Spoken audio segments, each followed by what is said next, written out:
പിള്ളിയിൽ മുറിവേറ്റ നിലയിൽ കണ്ടെത്തിയ കാട്ടാനയുടെ മസ്തകത്തിൽ നിന്ന് പുഴുവരിച്ചിറങ്ങുന്ന ദൃശ്യങ്ങൾ പുറത്ത്. ഡോക്ടർ അരുൺ സക്കറിയുടെ നേതൃത്വത്തിലുള്ള സംഘമാണ് ആഴ്ചകൾക്ക് മുൻപ് ആനയെ ചികിത്സ നൽകി വിട്ടയച്ചത്.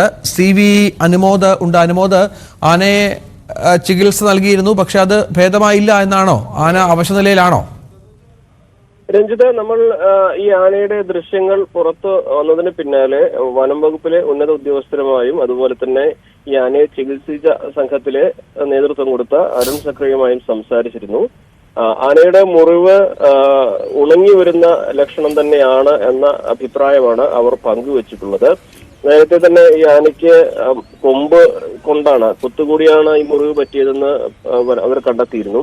മുറിവ് ആഴത്തിലുള്ളതാണ്, അതുകൊണ്ട് തന്നെ അത് ഉണങ്ങുവാനേറെ സമയമെടുക്കുന്ന ഒരു സാഹചര്യം ഉണ്ടാകുമെന്നും നേരത്തെ തന്നെ അവർ വിലയിരുത്തിയിരുന്നു. അതുപ്രകാരം തന്നെയാണ് ഇപ്പോൾ കാര്യങ്ങൾ ഉള്ളത്. ഈ പുഴു പുറത്തു വരുന്നതിന്റെ ദൃശ്യങ്ങളെ, അതിന്റെ ഒരു കാര്യങ്ങളെ കുറിച്ച് കൂടുതൽ പരിശോധിക്കേണ്ടതുണ്ട് എന്ന തരത്തിലുള്ള അഭിപ്രായമാണ് ഈ വനംവകുപ്പിലെ ഉദ്യോഗസ്ഥരുടെയും ചികിത്സാ സംഘത്തിലുള്ളവരുടെയൊക്കെ പറയുന്നെങ്കിൽ പോലും ആനയുടെ നില പണ്ടത്തേക്കാൾ മോശമായി എന്ന് പറയാനാകില്ല എന്ന അഭിപ്രായമാണ് അവർ പങ്കുവയ്ക്കുന്നത്. കാരണം നേരത്തെ തന്നെ ഈ ആഴത്തിലുള്ള മുറിവ് ഉണങ്ങുവാൻ ഇത്രയേറെ സമയമെടുക്കുമെന്നൊരു വിലയിരുത്തൽ ചികിത്സാ സംഘത്തിന് തന്നെ ഉണ്ടായിരുന്നു. പക്ഷേ ഇത്രയും ദിവസമായിട്ടും ആന വെള്ളം കുടിക്കുകയും ഭക്ഷണം കഴിക്കുകയും ഒക്കെ ചെയ്യുന്നുണ്ട്. മാത്രമല്ല കാട്ടിൽ നിന്ന് പുറത്തിറങ്ങുന്നതും പതിവാക്കിയിട്ടുണ്ട്. അപ്പോൾ മറ്റൊരു തരത്തിലുള്ള ആശങ്കയില്ല എന്ന വിവരമാണ്, അല്ലെങ്കിൽ അത്തരത്തിൽ വിലയിരുത്തലാണ് അവർ പങ്കുവയ്ക്കുന്നത്.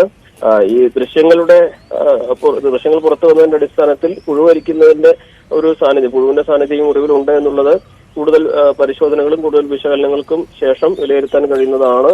എന്നിരുന്നാലും വനംവകുപ്പിന്റെ നിരീക്ഷണത്തിലാണ് ആന ഉള്ളത് എന്നും അവർ വ്യക്തമാക്കിയിട്ടുണ്ട്. ശരി, CV അനുമോദാണ് വിവരങ്ങൾ പങ്കുവച്ചത്.